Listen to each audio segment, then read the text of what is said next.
Hey, good Monday morning. Welcome to the Shaping Bay. It's good to see you, and I'm glad you're here. Okay, I want you to imagine for just a second that you're Jesus. Now, just stick with me on this. And because you're Jesus, you know what awaits you on the cross in the future, and it's not pretty, is it?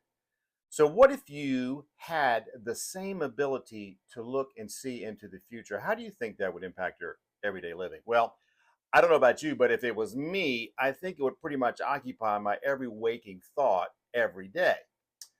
So last week, with the story of Lot, we took a look at what happens when you constantly relive the negative things in your past, thereby causing you to become hardened and preventing you from living your best life.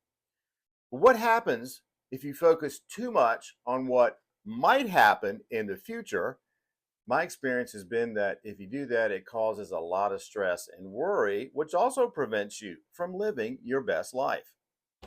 Now, in his Sermon on the Mount, one of the many things that Jesus reveals to us is the truth about worry and obsessing on the future.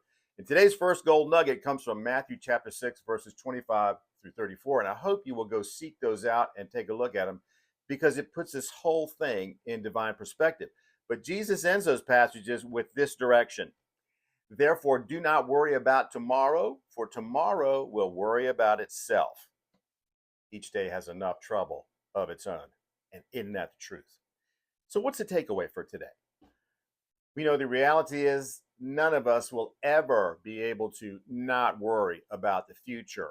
But that's just simply because we are not willing to fully surrender to God's will in our lives. It's just our nature as humans. But I want you to take heart because we have lots of tools that we can use when worry about the future starts to overwhelm us, and it all comes from Scripture.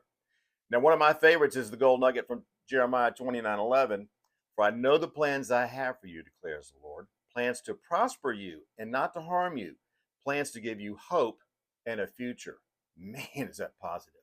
And there's tons more in the Bible. Go find them and use them. And I'm going to leave you today with one more gold nugget. It comes from Luke 12:25, where Jesus asks us a really simple and pointed question. Who of you, by worrying, can add a single hour to your life? Yeah, think about that. All right, well, next week we're going to wrap up this little mini series and take a look at what I think we should really be focusing on in life.